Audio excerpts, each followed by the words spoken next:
Hello everyone, Namaskaram, Namaste, Sasrikal everybody. This is RJ Allen here. I have two guests with me. We had been teasing this on our social media as well. Yes, I'm talking about the conversation I had mentioned, which I'd promised I'd bring to you. And we are here. I have the two co-founders of ACET Migration and Education Services. You all have been waiting for this. I had a lot of responses. I had a lot of feedback in regards to this as well. I have Mr. Sulal Matai, who is a qualified education agent, counselor, and career coach as well. And Mr. Matthews David, who is a social worker registered under the Office of Migration Agents Registration Authority. I did tell you, just the right two people to get all your queries solved. Mr. Matai, Mr. David, welcome to the show. Thank you. Thank you. All right. So yes, I had put out a few questions in regards to this. If you're planning on going to study abroad, or if you're planning on living abroad, this is just a fanciful dream for many. Where do you start? And that is the basic question that I asked. What questions would they have? What would you ask me? That is the thing that I put out, the feeler that I put out. And I got out a few questions out of this. So the first question, this is my own personal question, just so that we can segue into the conversation, all right? In this particular time period right now, especially since last year, the migration situation between India to Europe in general, let's take Europe in general, it had blown up. Around 70 million migration applications had been recorded altogether. What do you think from your experience? Why or what is behind this particular trend of this 70 million applications all coming together in 1 year itself? What do you think? Either one of you can take it. It's not a new trend. It's been there always. But after the corona, I think the economic situation in India is not, or in the GCC countries, not that fruitful for many. So they may be thinking, they're looking into European countries, especially Australia and Canada, and they opened really a big number of migrant invitation or a migration opportunities for any professionals around the world. I think the corona made a lot of issues within those countries, especially the shortage of professionals, then all other sort of workers in those countries, which make them to decide to recruit or migrate, attract foreign workers to those countries. I understand. Okay. So there was a basic need that was created because of the pandemic, and that was unprecedented for most countries. Yes, that's right. For example, like UK, they never had, this much shortage in terms of aged care workers, nurses and all. Similar to Australia, we have a really good number of, the opportunities in that nursing sectors, especially in allied health also. So they are in a very, very dire need to have these nurses and the allied health people in Australia as soon as possible. Okay, all right. And in addition to what Matthew said, there's also a lot of, the 2.5 years, the immigration or migration was completely stopped. All right, okay. Due to the COVID. So what has happened is, after COVID, suddenly things started changing, and that actually started demanding a lot of workers to come to these countries.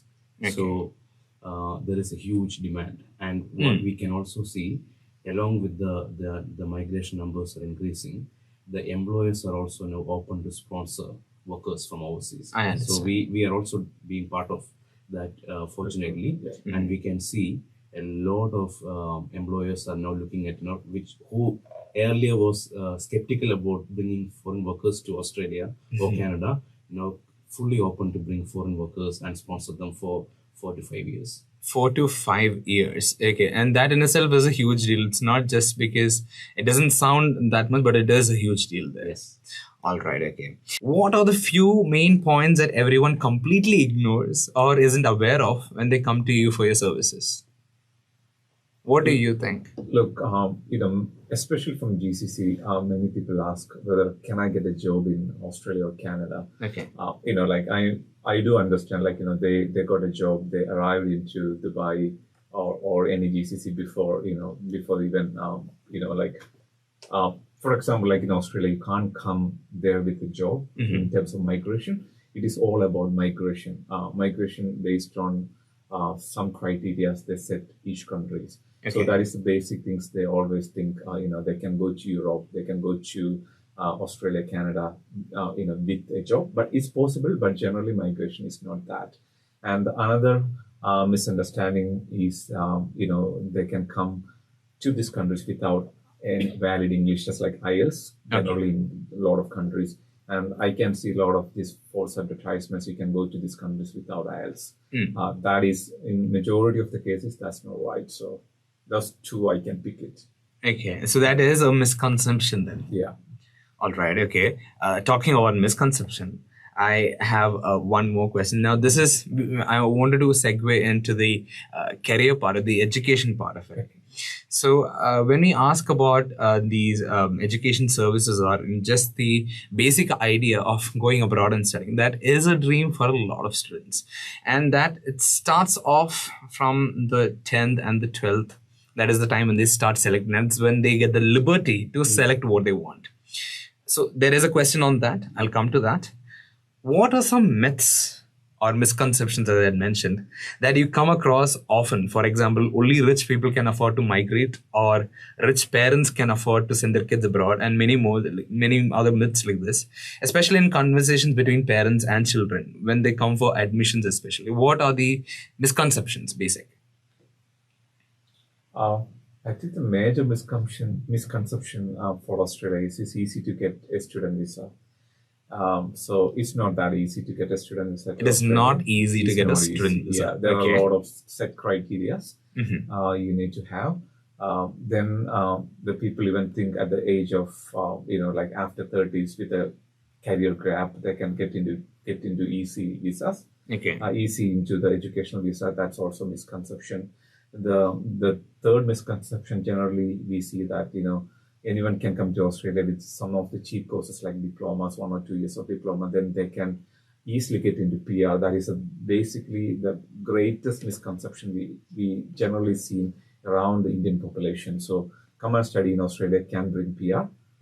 That's a great misconception. So they can get PR, but they need to select the right course, the right university. There are a lot of other things they need to even look into that before they decide to study in Australia. I understand. So is this just Australia, or is this just in general going abroad? Particular to Australia, but Canada is a bit different to that. Yeah. All right. Okay. Yeah. So basically then it is intricate depending upon the country also, and depending upon the context that you're coming from. Yes. So it basically tells, the amount of research you have to do before you select a course and select a country. If you don't do that, you don't get the, you don't anticipate the good result. So you need to do that research, and a lot of that actually a student, like because you asked whether the student or parent, they have to do, because they can collect a lot of information.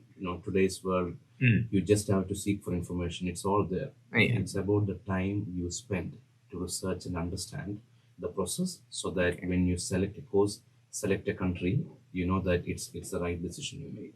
Perfect. Absolutely. I will second Sulal, because it is ultimately your responsibility to make sure the information you get from, around your education agents or someone, it has to be validated. It has to be, you need to be double checked whether that is right. Whatever they said, it is, in the right information. So I will still, suggest everyone to double check with, like a lot of people are in the Kerala Indian population are in Australia. You can just call them and check whether it is right or wrong. All right. Okay. So that is a perfect point where you stopped at, because the next question that I had for the students who are listening, especially the ones, as I mentioned, writing the 10th and the 12th exams, what are some imperative points that they ought to consider when deciding what course to go for, or where do they look forward to from their 10th and 12th itself?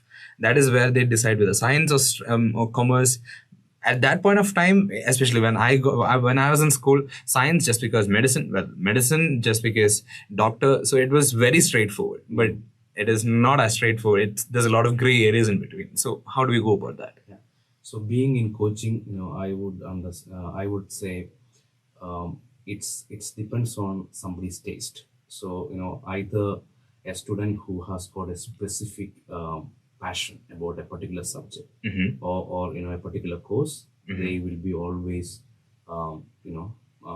they can always achieve that because they already have that particular career interest.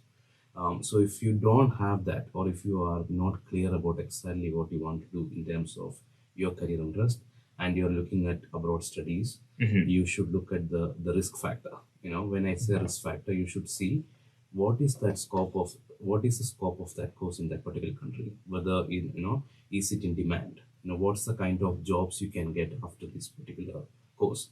So it basically we can divide into two. One, people who have got that particular interest and they follow the passion. Absolutely, that's fantastic. And because they have got that particular interest, they will excel. And if it's not, then you make sensible decision where you select everything based on a number of factors such as whether this course is actually on demand. Is it on an occupation list in that particular country? What's the kind of city you select, so that you can have a number of more years of step back, which all reduces the risk of, what happens after. So it reduces your anxiety and it also helps to understand and it also helps to plan so that, education is also not just, it's a journey, right? So when you start and move into a country, that's the same time you start your preparation for preparing your resume, doing your networking. It's not something you do after the course. Everything begins from the time you start your journey in that country. That is not something that we usually keep a mind on because, as I mentioned, it is not as straightforward as it is. But then again, I wanted to just to understand this. So there is passion on one side, and then there is this entire idea of going abroad, and then there is this middle ground in between as well. So all three are three entirely different things. Okay, all right. So if you're starting, you basically need to start early, and then you need to do your research, and then they need to do it from the right sources. Yes. All right. Okay. And I would also second what Matthew said earlier. The best thing to do along with the research, is to contact everybody who has got somebody in these countries today. You search among your network, your friends, colleagues, you can find somebody in Australia, in Canada, in Germany, any country you want to go. Okay. And that's the most valuable resource you can use, because if you are not using that resource, then what's the point? You can get a lot of on the ground information from those people who are already living in that country. Understood. So basically ask what is happening there on ground and then feed off of on that information. All right. So I have one more question. Just let me have you for that. This is just an easy segue out. So according to you, what is the distinction between the benefits? I'm talking purely benefits, just altruistic benefits, if you will. What are the benefits of studying here in the UAE, abroad, and in India? What do you think, according to you, from all the experience, from all the kids that you have gone through, from all the everything else? Studying here in the UAE, abroad, and in India, what are the benefits, or how would you distinguish between the two, between the three? A deep question. Basically, like in Australia and Canada, we got the best ranking universities in the world. Like few of our universities, like 6 or 7 in Australia and few in Canada, are in the first 100. The universities in the world ranking.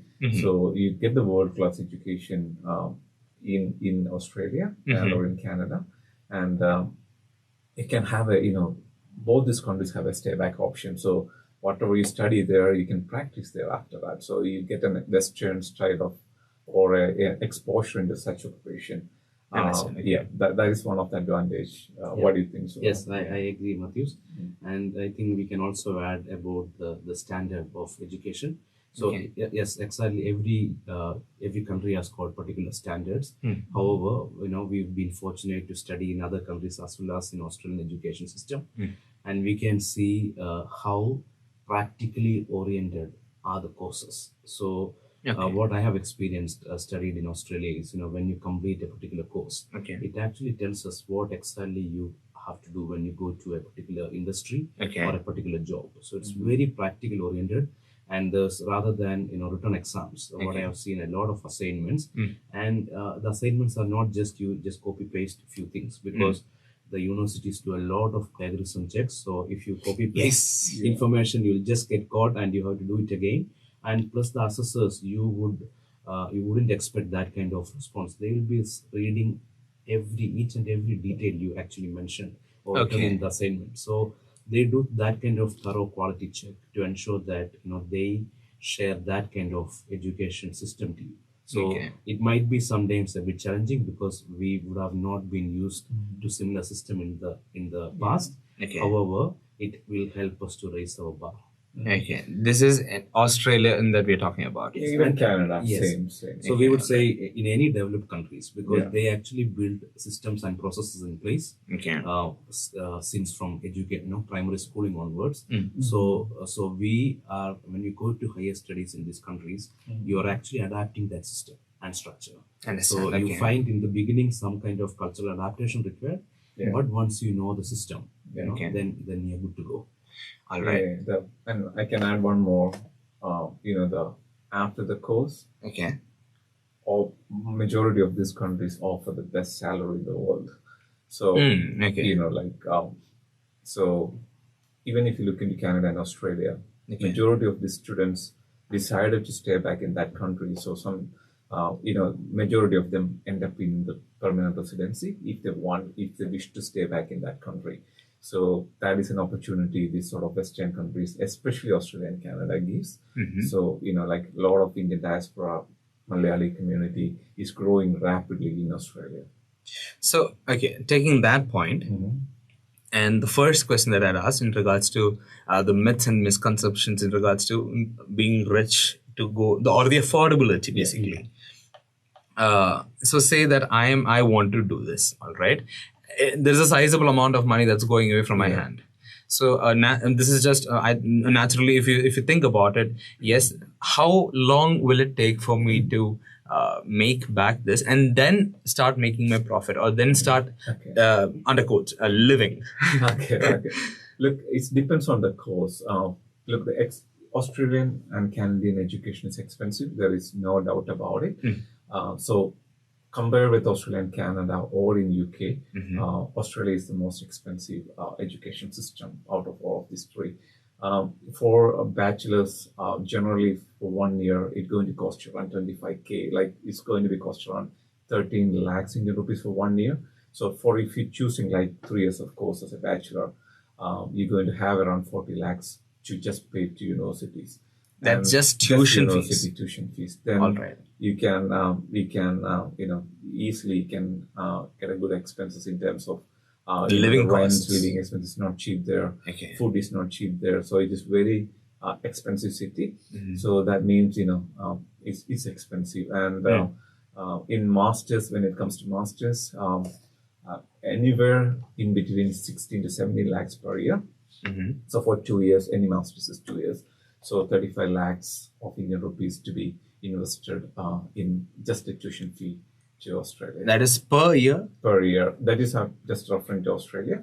But compared with Australia, Canada got 30 to 40% of lesser amount. Lesser. Okay. So basically within, say if it is for masters, then it is, I can make back 2 and then a little bit more. And if I can stay back, then in terms of recouping the money, this courses after the study, Australia give opportunity for anyone who study masters or bachelors, they will get stay back. That is assured. All right. So it depends on where you study. If you study in some of the major cities, you're going to get 2 years of stay back. It is called a 485 visa. We normally lodge 485 visas. But if you study in certain regional cities, you get 3 years of stay back. If you stay in another classified regional cities, you will get 4 years of stay back.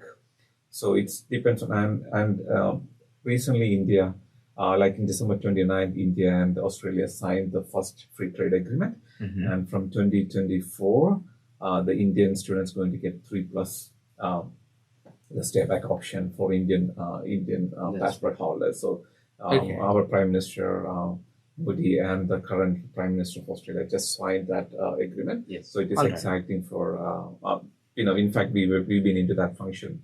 Yesterday they had function in Kochi last night, so that's what we got delayed into the Dubai visit. So this is quite recent. Then. Yeah, This- it so, happened recently. so we're yet to see the rollout of this, but it's Yes. going to happen. So it is the first. It's called ECTA, ECTA. Okay. That's the name of the trade agreement. Mhm. And in the recent times, this is the first free trade agreement between India and a developed country. Okay. And now the same kind of agreements are discussions are in progress with UK and Canada as well. However, Australia has got that first more advantage by and into entering into an agreement with India, and our students will greatly benefit out of that. I Yeah, understand. they've additionally offered one more year on the stay back. Yes. One more year in the stay back alone. Yeah. So sorry, I didn't completely connect to the question over there. So how much money they can get it back? Yeah. So generally after the studies, they will get full work rights. Okay. So full work right means the Australian minimum salary is $20 per hour. If you do any work, you have to get $20 per hour. That is something like 1,100 Indian rupees. An hour. Yeah, INR. Yeah. So in a year, generally anywhere between 45,000 to 50,000 anyone can earn. So like $50,000 you earn basically within 2 years. Whatever money you spend in education, you can get it back. Okay, so from this conversation, one thing that I can certainly take off is that I can keep asking questions, because just before this interview also we had been going on a conversation, and we can keep going on because what people don't usually realize is that this is a truly intricate process. As I mentioned, which we have to start early, which we have to do it in the right pathway. Yeah. And so there is a lot of investment that is going into it. Mm. That is mentally speaking as well at the same point of time. Yeah. Not just the studies alone, all of it. Yeah. Parents, teachers, students, everything. So I wish that I could ask more questions, but I know that you guys have an office over here. Yes. Here in Dubai. Yeah. All right. So ACET Migration and Education Services, they are available over here. They are definitely having a seminar also. You guys are having a seminar tomorrow. Yeah, Yes. tomorrow, because our Canadian ICCR agent and myself and Sula will be there tomorrow. Perfect. Yeah. Okay, so that seminar, and if ever anybody wants to reach out, what is the best way that they can reach you if in case that they want to talk more, or they want to have a conversation with you alone? The easiest way is contact our Dubai office. Okay. Philip is our the point of contact in our Dubai office, and All right. they will arrange a free appointment with our Mara agent and ICCR agent. Okay. For 20 minutes, we are offering that for free at this stage. Oh, all right. Okay. Perfect. And yes, so let me just conclude this just for the minute. Not because I want to, because I have a time constraint, but then at the same point of time, this entire 20 minutes, you gave me what I asked for. And I had a lot of questions and everything. This was chock pack full of information that not necessarily available out there. So this is quite exclusive. Yeah. So it is an exclusive piece for me as well. So I'm quite proud of that. Thank you so much for coming. I do realize that you guys had a long trip and you guys are still here. In between transit now, you can also go back home and say that we have been working quite hard and then you have been putting in a lot of work. Yeah. All right. So thank you so much for this. And guys, yes. So as I mentioned, as you heard on the show right now, this is the two co-founders, that is Mr. Salal Mathai and Mr. Matthews David. Thank you so much. Thank you so much for being on the show. Thank you. Thank you. And yes, you guys can reach out to the Dubai office in case. We'll be adding all the links, everything that is necessary below on all our social media as well. You can reach out to them on that. And not just that, we got a lot more coming your way. So do stay tuned. This is RJ Allen on 360 Radio, where listening is a virtue.